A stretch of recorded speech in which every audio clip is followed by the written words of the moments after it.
అందరికీ నమస్కారం. RK communications city news prime discussions కు స్వాగతం. ఇప్పుడు మనతో ఉన్నారు జనసేన పార్టీ తాడేపల్లిగూడెం అధికార ప్రతినిధి సజ్జా సుబ్రహ్మణ్యం సుబ్బు. ఈయన జనసేన పార్టీ స్థాపించినప్పటి నుంచి దాదాపు 10 సంవత్సరాల పాటు పార్టీతోటే మమేకమై పనిచేస్తూ ఉన్నారు. నాయకులు ఎవరైనా అధినాయకుడి యొక్క సందేశాన్ని ఇక్కడ లోకల్ క్యాడర్కు ఆహ్వానం చేయడంలో ఈయన ఘనపాటి అని చెప్పాలి. ఏదేమైనా సరే పవన్ కళ్యాణ్ అధినేత పవన్ కళ్యాణ్ మాటనే ఈయన నమ్ముతారు, మిగతా మాటని మాత్రం ఆయన ఏం పట్టించుకోరు. పవన్ కళ్యాణ్ వెనుక వచ్చే వారినే ఆయన అభిమానిస్తూ ఉంటారు.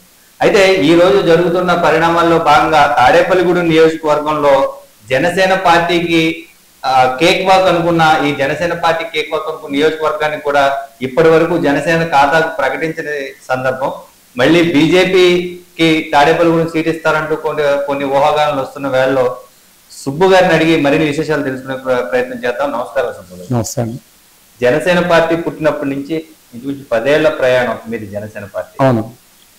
ఈ రోజు ఇప్పుడున్న పరిస్థితి ఏంటంటే జీరో నుంచి జనసేన పార్టీ నుంచి తాడేపల్లిగూడెం జీరో ఓటింగ్ నుంచి ఈ స్థాయి ఓటింగ్ వరకు గత ఎన్నికల్లో 30 నుంచి 37 వేల ఓట్ల వరకు ఇప్పుడు దాదాపుగా కేక్ వాక్ అనుకునే పరిస్థితి, మ్యాండేట్ వస్తే గెలిచే మెజారిటీ గురించి మాట్లాడుకునే పరిస్థితి వరకు చూశారు. ఇప్పుడు మళ్ళీ వేరే వేరే పార్టీ టీడీపీ కావచ్చు బీజేపీ కావచ్చు మీ ప్రస్థానంలోకి అడ్డు తగులుతున్నారన్న సందర్భం ఇదంతా నిజమేనా? ప్రజలకి వాస్తవం తెలిసింది. ఒరిజినల్ గా మనం మాట్లాడుకోవాలంటే వాళ్ళు తాడేపల్లిగూడెంలో రోడ్డు మీద వెళ్తున్నటువంటి 10 మందిని మనం పలకరించి మీరు ఏ పార్టీకి ఓటు వేస్తారంటే 8 మంది ఇవాళ జనసేన పార్టీకి, అలాగే బలమైన అభ్యర్థి బొలిశెట్టి శ్రీను గారు మనకు ఉండడం అనేది నిజంగా ఇక్కడ చాలా ఎఫెక్ట్ చూపిస్తుంది అన్నమాట పార్టీ మీద. మీరు అన్నట్టుగా జనసేన పార్టీ ఫస్ట్ నుంచి ఇక్కడ బలంగా ఉంది. ఆ బలంగా ఉంది కనుకనే ఇవాళ ఇంత బంధపడింది. బలమైన నాయకుడు కూడా ఉన్నాడు. బలమైన నాయకుడు బొలిశెట్టి శ్రీను గారు ఇంచుమించుగా పవన్ కళ్యాణ్ గారి తర్వాత ఒక రెండో వ్యక్తిగా రాష్ట్రంలో ఒక మంచి నాయకుడు మాకున్నారంటే అది బొలిశెట్టి శ్రీను గారు. మరి ఆయన గెలుపును మాత్రం ఎవరు ఆపలేరు ఇక్కడ. నిజంగానే మీరు అన్నట్టుగా ఇది చాలా అత్యధిక ఓట్ల మెజార్టీతో గెలిచే సీట్ ఇది. అంటే ఇక్కడ మీ నాయకుడు బొలిశెట్టి శ్రీనివాస్ గారు చెప్తున్నది పొత్తు ధర్మం మేము పాటిస్తున్నాం, టీడీపీ పాటించట్లేదు. అది ఎంతవరకు కరెక్ట్? యాక్చువల్లీ అంటే చిన్నపాటి అవగాహన లోపాలు ఉన్నాయి. యాక్చువల్గా అవగాహన లోపాలంటే ఏం కాదు, ప్రతి పార్టీలో ఒక పార్టీ ఇన్ఛార్జ్ ఏమనుకుంటారంటే పొత్తుల్లోనే ఇప్పుడు తెలుగుదేశం పార్టీ వలవల బాబ్జీ గారు ఉన్నారు, జనసేన పార్టీ బొలిశెట్టి శ్రీను గారు ఉన్నారు. వాస్తవాన్ని పక్కన పెడితే టీడీపీ నుంచి అతను కోరుకోవడంలో కూడా తప్పేం లేదు, అలాగనే జనసేన పార్టీ ఇన్ఛార్జ్ బొలిశెట్టి శ్రీను గారు కోరుకోవడం తప్పలేదు. వాస్తవాన్ని పక్కన పెట్టి అంటే వీళ్ళిద్దరి మధ్య సీటు కోసం ఇంకా నాకు వస్తుందేమో అనే ఒక ఆలోచనలో టీడీపీ ఉండడం కూడా ఇందులో ఒక విషయంగా మనం చెప్పొచ్చు. అంటే ఇప్పుడు 24 సీట్లు 3 ఎంపీ స్థానాలు జనసేన స్ట్రాటజీ ప్రకారం అభిమానులు ఊహల్లో 40 నుంచి 50 స్థానాలు అనుకుని 7 నుంచి 8 ఎంపీ స్థానాలు అనుకుని ఫస్ట్ నుంచి జరుగుతున్న చర్చ 24 సీట్లకే పరిమితం చేయాల్సినంత అవసరం జనసేనకు ఏమొచ్చిందంటారు? మీరు ఒక్కటే ఆలోచించాలి. ఇవాళ మొన్న జరిగినటువంటి ఏదైతే ఉమ్మడి సభ ఏదైతే ఉందో ఉమ్మడి సభ వేదికగా పవన్ కళ్యాణ్ గారు చాలా స్పష్టంగా శ్రేణులకి కార్యకర్తలకి ఎవరైతే మనం ఇలా అనుకున్నటువంటి ఎవరైతే జనసేన క్యాడర్ ఉందో వాళ్ళందరికీ వివరించడం జరిగింది. ఒకటే 2 చోట్ల ఓడిపోయినటువంటి వ్యక్తి అంటే సమాజానికి ఏదో చేద్దామని కోట్ల రూపాయలని ఆదాయాన్ని నిలుపుకుని 2 చోట్ల పోటీ చేస్తే అప్పుడు ఉన్నటువంటి పరిస్థితులను బట్టి ఓడిపోవడం జరిగింది. అలాంటి ఓడిపోయిన వ్యక్తి తిరిగి అలా నిలదొక్కుని ఇవాళ 24 స్థానాల్లో గెలవగలం ధీమాగా అని చెప్తూ 24 స్థానాలు ప్రకటించారు. ఇంకోటి ఆలోచించండి, మనం చూస్తే ఇవాళ ఎన్నికలు అనేవి చాలా డబ్బుతో కూడుకున్నటువంటి వ్యవహారం. స్పష్టంగా పబ్లిక్ మాట్లాడుకుంటున్నారు. ఇవాళ 50 కోట్లు 60 కోట్ల రూపాయలని పంచిపెట్టడానికి వైసీపీ సిద్ధంగా ఉందని. ఒక ఎమ్మెల్యే అభ్యర్థికి 60 కోట్లు 50 కోట్లు అంటే ఎక్కడి నుంచి మనకు దొరుకుతారు? నిజంగా వాస్తవానికి 175 నియోజకవర్గాల్లో మాకు ఇన్ఛార్జీలు ఉన్నారు. 175 నియోజకవర్గాల్లో పోటీ చేయాలనుకుంటే 175 నియోజకవర్గాల్లో పోటీ చేయాలి. పొత్తులో 80 సీట్లే తీసుకుంటే 80 సీట్లలో కూడా ఉన్నారు. అంటే బలమైన అభ్యర్థులు అంటే ఇక్కడ ప్రజాదరణ లేదా సేవా మార్గంతో గుర్తించబడిన అభ్యర్థులే కాదు. ఇక్కడ ఎలా ఉన్నారంటే డబ్బు కూడా అవసరం అవుతుంది. ఆ డబ్బుకి 50 కోట్లు ఖర్చు పెట్టేటువంటి ఒక వైసీపీ పార్టీని ఎదుర్కోవాలంటే అంత దమ్ముగా కనీసం కొంచెం రాజకీయాలకు అవసరమైన ఖర్చు కూడా పెట్టుకునేటువంటి దమ్మున్న నాయకులు కావాలి. మరి అందరూ నలిగిపోతారనో మరి 80 మందిని ఏరతాం 80 మంది డబ్బు ఉన్న వాళ్ళే ఉండరు.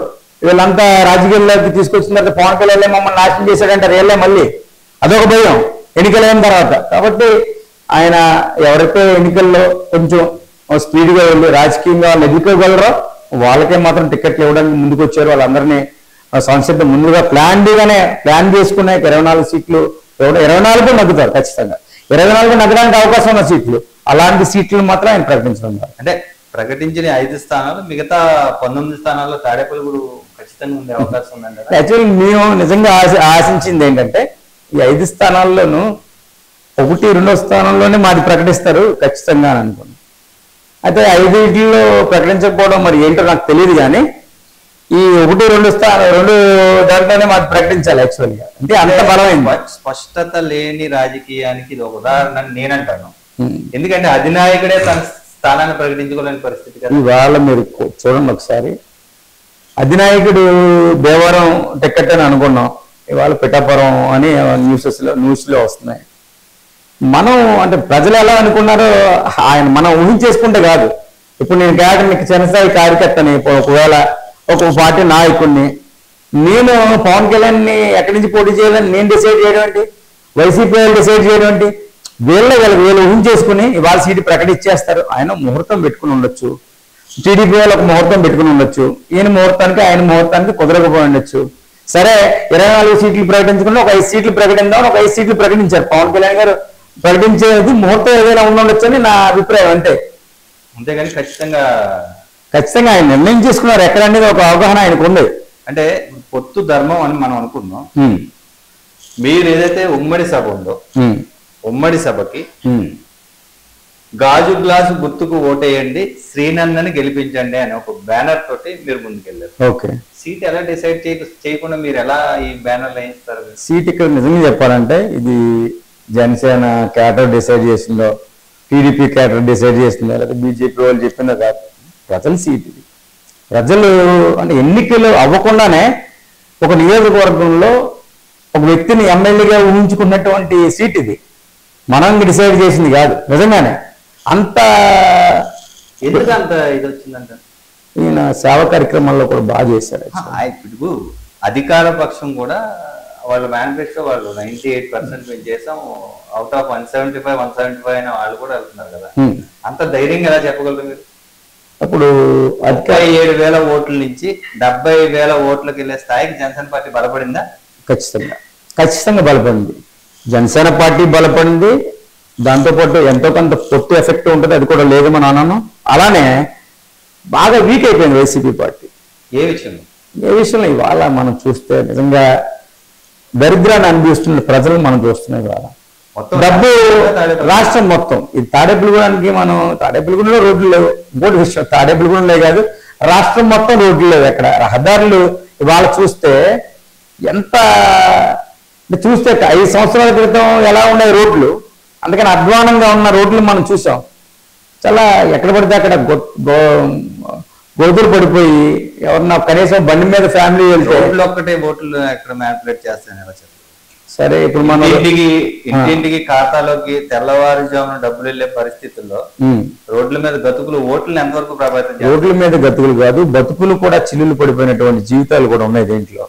బతుకులు సోమరిపోతుల్లో తయారు చేయాలని ప్రభుత్వానికి మనం అధికారం పెట్టడంలా ఒక మార్గం చూపించాలి. సంపాదన మార్గాలు ఇవాళ ఉద్యోగాలు చెప్పండి. ఒకటి ఇవాళ ఒకడు నిజంగా మన సోషల్ మీడియాలో చూస్తే నాకే బాధ అనిపించింది అతను చెప్పే విధానం.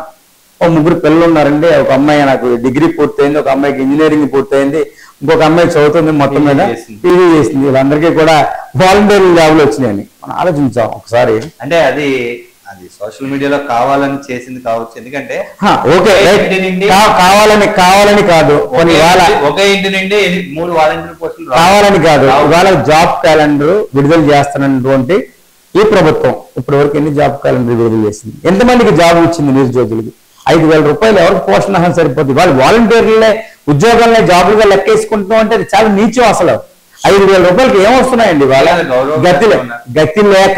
గతి లేక ఉద్యోగాలు కలక్క మరి ఖాళీగా ఉండలేక ఏం చేస్తారు పాపం వాళ్ళు కూడా వాలంటీర్ ఉద్యోగం. ప్రస్తుతం ఉన్న హాట్ టాపిక్ అయితే బీజేపీ నుంచి ఈ సీట్ ని ఖచ్చితంగా పొత్తులో ఉండాలంటే తాడేపల్లి కూడా మేము గెలిచి మంత్రి స్థానం అనుభవించిన పార్టీ కాబట్టి ఆ పార్టీ ఈ సీట్ని అడుగుతుందని పూర్తిగా వస్తుంది సమాచారం. ఇప్పుడు 2014లో పైడికొండల మాణిక్యాలరావు గారు ఇక్కడ పోటీ చేసి బీజేపీలో గెలిచారు.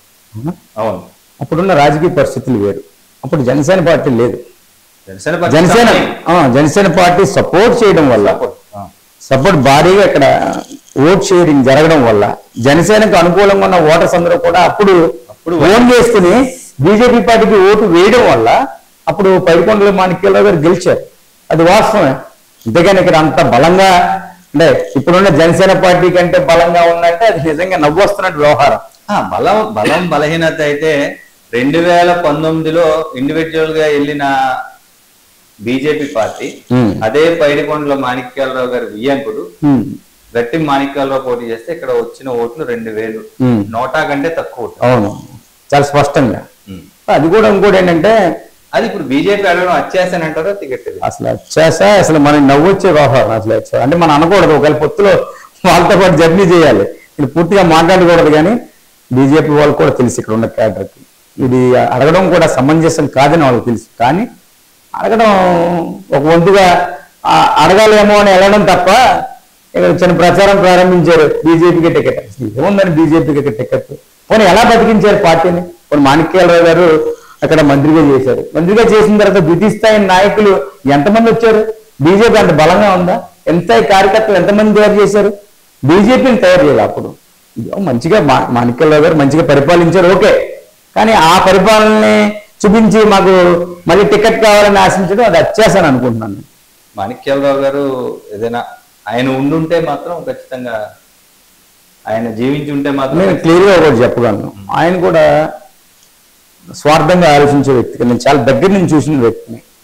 ఇప్పుడున్న పొజిషన్స్లో మాణిక్యాలరావు గారు ఉంటే ఆయనే స్వతహాగా జనసేన అభ్యర్థి బొలిశెట్టి శ్రీని గారికి సపోర్ట్ చేయరు.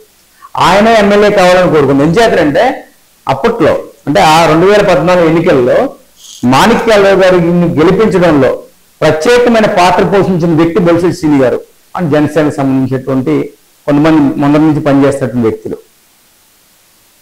ఇప్పుడు నిన్న జరిగిన సందర్భం చూస్తే కాపు సంక్షేమ సేన, కాపు రాక్స్ కావచ్చు, కాపు సంక్షేమ సేన కావచ్చు, కాపు హైదరాబాద్ కాపు సంఘం, అలాగే రకరకాల కాపు సంఘాలు ఉన్నాయి.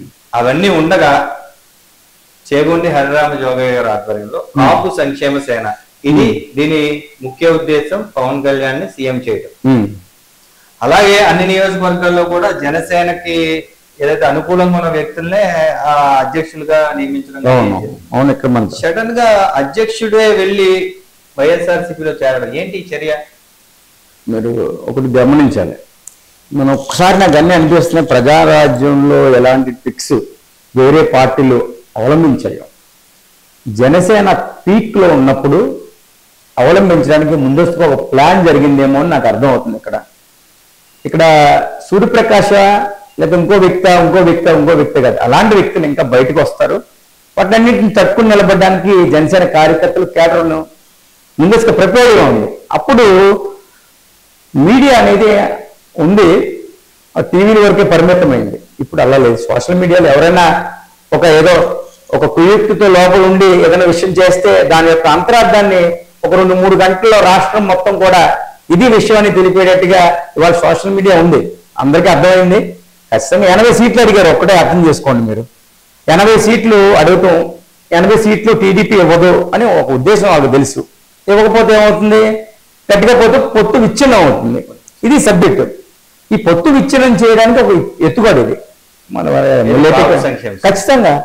ఇప్పుడు కాపు సంక్షేమ సేనకు సంబంధించి హరిరామ జోగయ్య గారు గౌరవ అధ్యక్షుడు. ఆయన ఖచ్చితంగా పవన్ కళ్యాణ్ వెంట ఉంటారు. నా కొడుకు వెళ్ళిపోయినా సరే అనే సందర్భం. కాపు సంక్షేమ సేనలో మీరు కావచ్చు, మీ స్నేహితులు లేదంటే జనసేన పార్టీ నుంచి కొనసాగుతారు, బయటకు వచ్చారు. ఖచ్చితంగా ఇప్పుడు కాపు సంక్షేమ సేన ఇప్పుడు నిన్న నుంచి మనం రాజీనామాలు కూడా చూసాం. తర్వాత వాళ్ళ ఇంట్లో ఒక వ్యక్తే మళ్ళీ కాపు సంక్షేమ సేన జనసేనతోనే ఉంటుందని చెప్పేసి ఒక ప్రకటన కూడా చేశారు. మంచిది. కాకపోతే ఏంటంటే ఆయన కొంచెం ఏజ్ అయిపోయిన తర్వాత ఇప్పుడు కొంచెం లీడ్ చేసింది ప్రకాష్ గారు లీడ్ చేశారు. ఆయన కూడా లీడ్ చేసి లెటర్లు రాయించడం కానీ అర్థమైపోతుంది. ఇదంతా వ్యక్తిగత స్వార్థంతో ఆ తండ్రిని ఉపయోగించుకుని ఆ లెటర్లు విడుదల గట్ట చేయడం జరిగింది.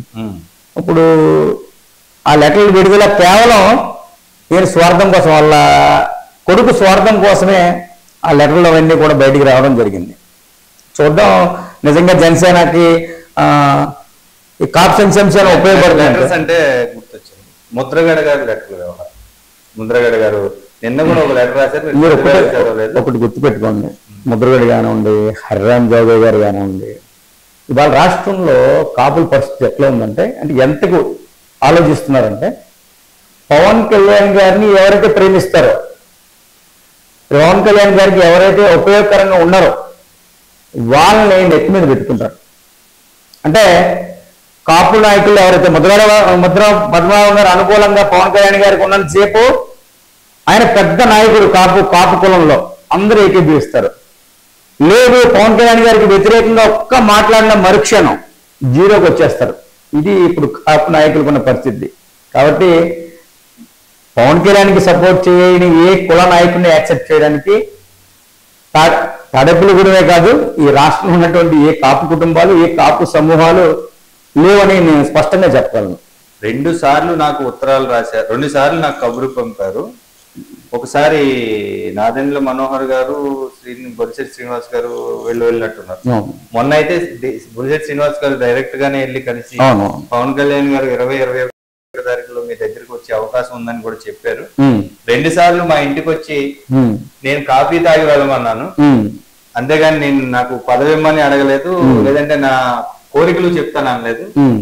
ఒక కాపు కుల అభివృద్ధిని ఆకాంక్షించేవాడిగా, వెనుకబడిన కాపు జాతిని పైకి తీసుకురావాలనే పోరాట యోధుడిగా, ఒక మంచి నాయకుడిగా పవన్ కళ్యాణ్ కి మద్దతు ఇద్దాం అనుకున్నాను. ఆయన ఖాళీ లేక రాలేదు, అయినా సంతోషం అంటూ ముద్రగారు రాసిన లేక. ఇప్పుడు ముద్రగారు గారు నిజంగా చాలా వ్యంగ్యంగా మాట్లాడతారు. చాలా వ్యంగ్యంగా లెటర్లు రాయడంలో కానీ, బాగా అతి వినయం ప్రదర్శించడం కానీ, ముద్రగడ పద్మనాభం దాంట్లో ఆయన చాలా దిట్టనే చెప్పాలి. ఇందులో చాలా వెటకారం ఉంది. మీకు అర్థం కాని విషయం ఏంటంటే, ఆ లెటర్లో కూడా ఇప్పుడు ముద్రగడ గారు పవన్ కళ్యాణ్ గారిని కలవాలన్నా, పవన్ కళ్యాణ్ గారు ముద్రగడని కలవాలన్నా ఇద్దరు యొక్క ఆమోదంగానే జరుగుతుంది. సందర్భాన్ని మనం లోపల ఏం జరిగిందనే సందర్భాన్ని మనం పూర్తిగా బయటికి చెప్పలేం, విశ్లేషించలేం. ఖచ్చితంగా ఒక కారణం ఉంది. పవన్ కళ్యాణ్ గారిని కలవకపోవడానికి, ముద్రగడ గారిని కలవకపోవడానికి ఖచ్చితంగా ఒక కారణం ఏదో ఉంటుంది. అది మన పవన్ కళ్యాణ్ గారికి మాత్రమే తెలుస్తుంది. మనం విశ్లేషించడానికి అది అర్థం కాని విషయం. అది అంటే ఏదైతే Chegonda Suryaprakash PSC member, public affairs committee member, 25 మంది అంటే జిల్లా అధ్యక్షులతో పాటు ఉన్న 25 మంది పిఎస్సి మెంబర్స్ కి కనీస మర్యాద కూడా ఇవ్వట్లేదు అనేది ఒక టీవీ డిస్కషన్స్ లో ఆయన మాట్లాడిన మాట, చేసిన విమర్శ. ఇప్పుడు అదే వ్యక్తి ఇంకో టీవీ డిస్కషన్ లో మీరు చూసే ఉంటారు, సోషల్ మీడియాలో ఇప్పుడు వస్తుంది, వైసీపీ పార్టీలో టికెట్ రావాలంటే లేదా ఒక మంచి పదవి రావాలంటే కథ దొంగ అయి ఉండాలి అని వచ్చింది. మరి ఎవరు దొంగ? దొంగనైనా పెద్ద దొంగ అయితేనే వైసీపీ పార్టీ తీసుకుందా? అలాంటి పదవి ఏమన్నా రెడీగా ఉన్న దొంగకి? మనం అన్ని రకాలుగా ఆలోచించాలి. ఈయన పార్టీ వద్దనుకుని వెళ్ళిపోయాను, ఓకే వెళ్ళిపోమనండి.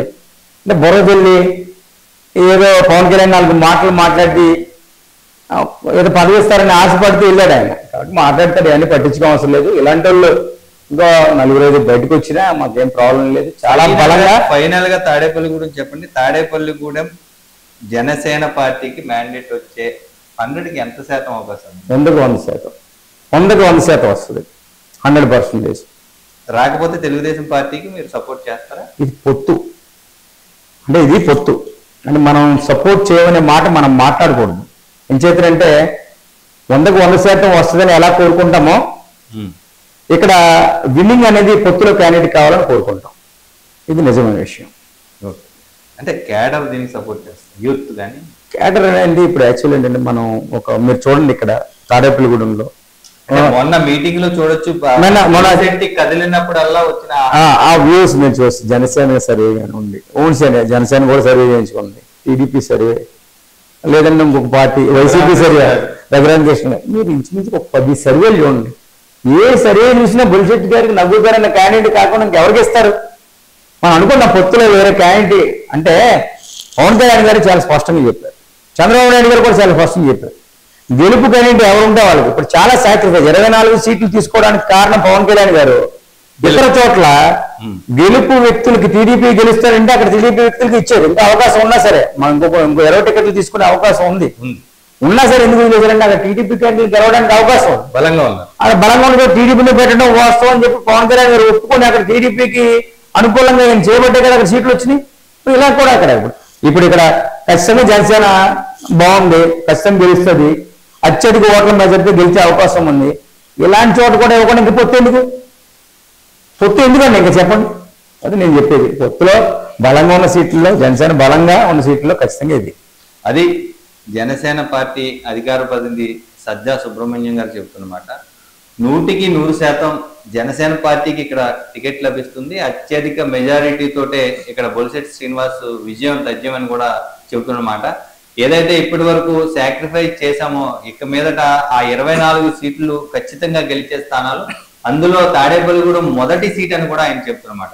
చూస్తూనే ఉండండి ఆర్కే కమ్యూనికేషన్స్ సిటీ న్యూస్.